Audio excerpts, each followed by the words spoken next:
जय हिंद दोस्तों। एक बार फिर से स्वागत है आपके अपने YouTube चैनल स्टडी प्लानर में। जैसा कि आप लोगों ने देखा था पिछले वीडियो में हम लोगों ने बात किया था कि आपके क्लास 10th का सिलेबस क्या है। तो इस बार इस वीडियो में हम लोग आपके इकाई 1 का पहला चैप्टर स्टार्ट करेंगे जो रियल नंबर का है। अगर आपने पहला वीडियो नहीं देखा है तो इस वीडियो के डिस्क्रिप्शन में उसका लिंक है, आप लोग वहाँ जाके वो वीडियो देख सकते हैं। तो चलिए शुरू करते हैं।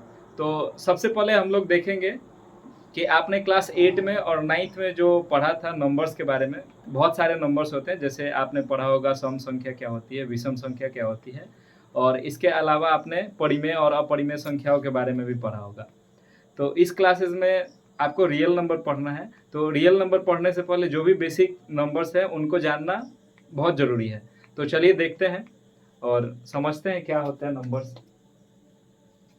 तो देखिए, सबसे पहले हम लोग पिछले क्लास में जो आप लोगों ने पढ़ा है सम संख्या विषम संख्या क्या होता है, तो ये बहुत ही बेसिक है जो आपको पता होना चाहिए। जैसे सम संख्या आप लोगों को पता है कि सम संख्या जिसमें 2 से डिवाइड हो जाए जो वो सम संख्या होता है, और जो 2 से डिवाइड नहीं हो वो विषम होता है।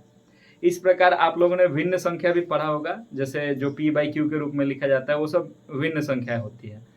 तो आज के वीडियो में स्पेशली हम लोग बात करेंगे रियल नंबर्स के बारे में, ज़्यादातर रियल नंबर्स के बारे में बात करेंगे। लेकिन उससे पहले हम लोग कुछ नंबर्स देख लेते हैं। जैसे सबसे पहले हम लोग जानेंगे इस वीडियो में प्राकृत संख्या के बारे में,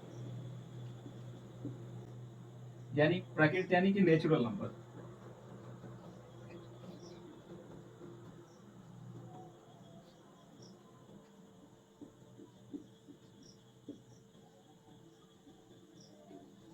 इसके बाद हम लोग देखेंगे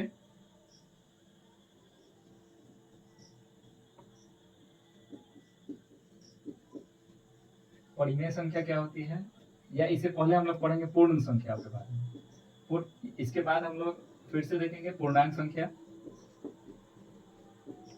यहाँ भी आपको बहुत सारा कॉन्सेप्ट मिलेगा जिसमें हम लोग एक नंबर रेखा पे हम लोग डिसाइड करेंगे कि कौन सा पूर्णांक पॉजिटिव इंटीजर है, नेगेटिव इंटीजर है, ये सब कुछ हम लोग इसमें बात करेंगे। फिर इसके बाद हम लोग पढ़ेंगे परिमेय संख्याओं के बारे में, और इसके अलावा एक और संख्या होती है जो होता है आपका अपरिमेय संख्या। तो इन सभी नंबर्स के बारे में हम लोग एक एक करके अभी डिस्कस कर लेते हैं थोड़ा सा।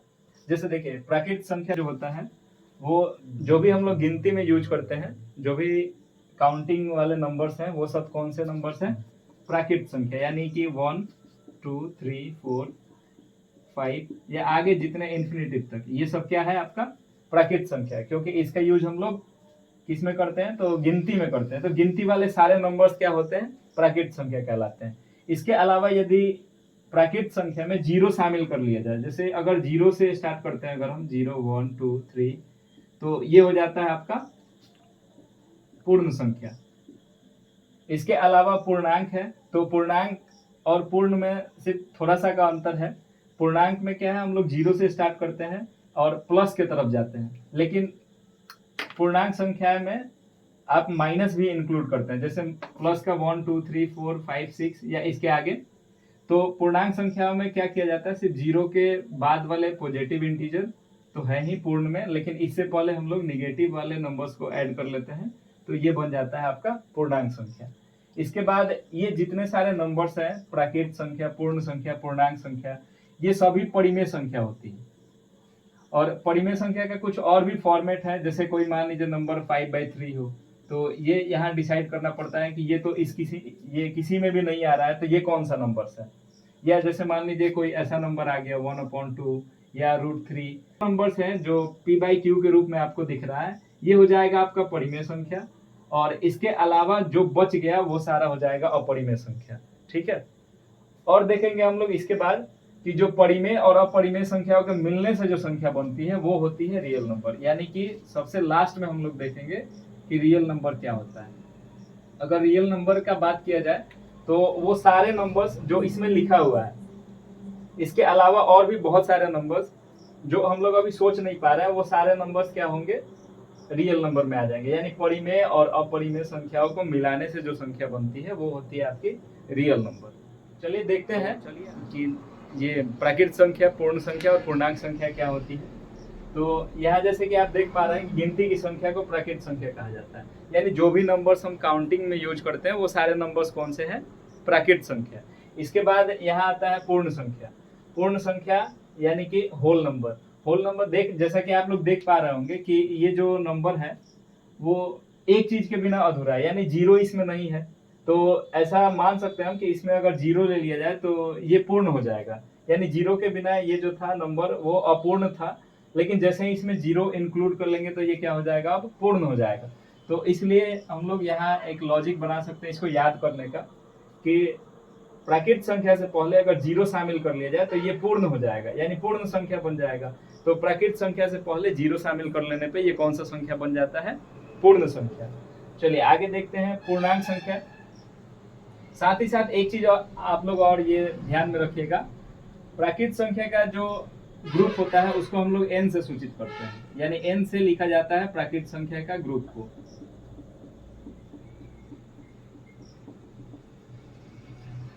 इसके अलावा जो पूर्ण संख्या का ग्रुप होता है उसे हम लोग W से सूचित करते हैं। पूर्ण संख्या के ग्रुप को किससे लिखते हैं, W से।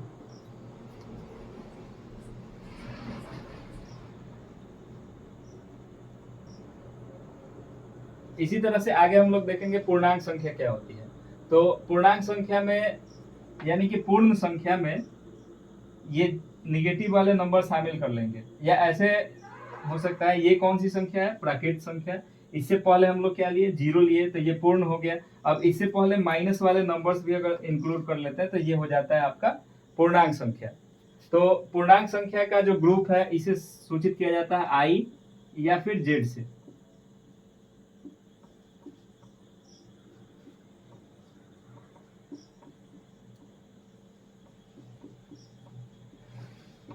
तो पूर्णांक संख्या का जो ग्रुप होता है उसे किससे हम लोग डिनोट करते हैं, आई से या जेड से। अब यहाँ एक चीज ध्यान में ये रखना होगा आपको कि ये जो नंबर्स हैं इसको हम लोग बोलते हैं ऋणात्मक पूर्णांक, और इधर वाले जो नंबर है इसको बोलते हैं धनात्मक पूर्णांक। यानी ये सब है निगेटिव इंटीजर्स और ये है पॉजिटिव इंटीजर्स। और ये जो है आपका प्रश्न जरूर आपके मन में आ रहा होगा कि फिर ये क्या है। तो ये जो जीरो है वो ये भी एक पूर्णांक ही है, लेकिन ये नॉन निगेटिव और नॉन पॉजिटिव, यानी कि ना ही तो ये निगेटिव है और ना ही पॉजिटिव है, लेकिन ये भी क्या है, एक इंटीजर है। चलिए आगे बढ़ते हैं और आगे देखेंगे हम लोग कि परिमेय संख्या क्या होती है। तो चलिए देखते हैं परिमेय संख्याओं के बारे में। देखिए परिमेय संख्या का डेफिनेशन, वैसी संख्या जिसे p बाई क्यू के रूप में लिखा जा सके जहां p और q पूर्णांक हो और q not equal to zero. तो ये बहुत बड़ा लग रहा होगा आपको, लेकिन समझना बहुत आसान है इसको। जैसे मान लीजिए एक हम लोग कोई नंबर लेते हैं 3/5। अब देखिए एक ऐसा संख्या जिसे p बाई क्यू के रूप में लिखा जा सके, यानी कि अंश और हर के रूप में लिखा जा सके। तो ये हो गया अंश और ये हो गया हर, तो हमने इसको p बाई क्यू के रूप में तो लिख दिया। अब यहाँ ये चीज देखना है कि p और q दोनों क्या होना चाहिए, पूर्णांक होना चाहिए। तो देखिए 3 भी पूर्णांक है और 5 भी पूर्णांक है। इसके अलावा q not equal to zero, यानी कि जो हर है वो जीरो नहीं होना चाहिए। तो देखिए हर में जो है 5 वो जीरो नहीं है।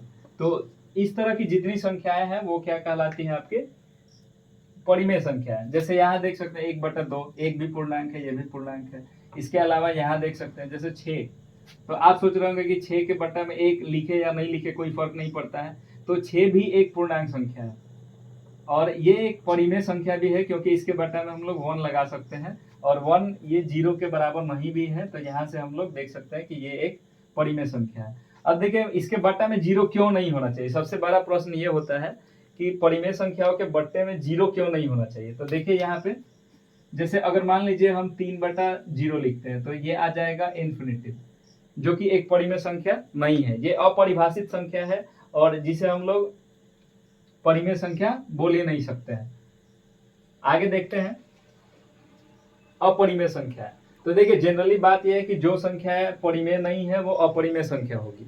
जैसे यहाँ देखिए लिखा गया है वैसी संख्या जिसे p बाई क्यू के रूप में नहीं लिखा जा सके जहां p और q पूर्णांक संख्या हो। अब देखिए यहाँ पे जैसे मान लीजिए एक ऐसा नंबर लेते हैं हम लोग √3, ठीक है।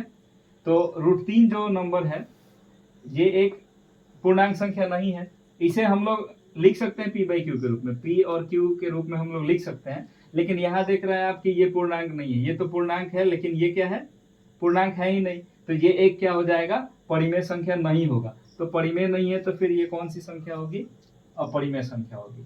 तो इस तरह के जितने सारे नंबर्स हैं, जैसे √3, √5 या 2 + √5, यानी कि इसको याद करने का एक तरीका है, पहचानने का एक तरीका है कि जिस भी नंबर्स का, जो भी नंबर अभाज्य संख्या यानी अभाज्य संख्याओं का अगर स्क्वायर रूट लेते हैं तो वो जो होगा आपका वो अपरिमेय होगा।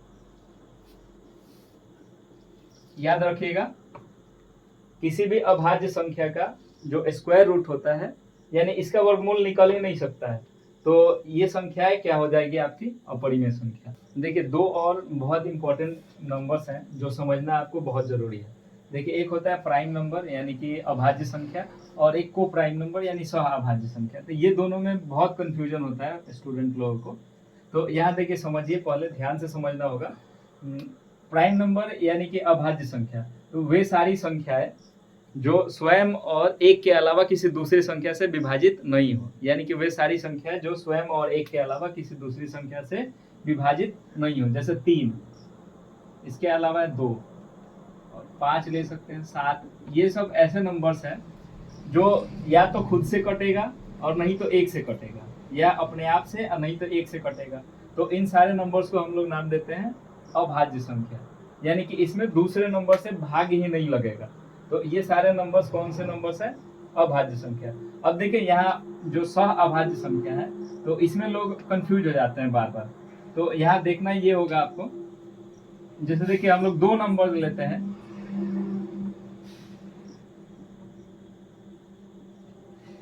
ये 2 नंबर है आपके सामने 13 और 15। अब इसका आप निकालिए HCF, और HCF निकालेंगे, यदि HCF 1 आता है तो ये जो नंबर होता है वो कौन सा नंबर कहलाता है, सहअभाज्य संख्या। यानी कि वैसी 2 संख्याएं जिनका HCF 1 होना चाहिए, या फिर ऐसे बोल सकते हैं कि ऐसी 2 संख्याएं जिनमें सिर्फ एक कॉमन फैक्टर होना चाहिए, सिर्फ एक ही कॉमन होना चाहिए। जैसे इसको इसका अगर फैक्टर निकालेंगे 13 का, तो 13 का फैक्टर क्या होगा आपका, 13 × 1, और 15 का क्या होगा, 3 × 5।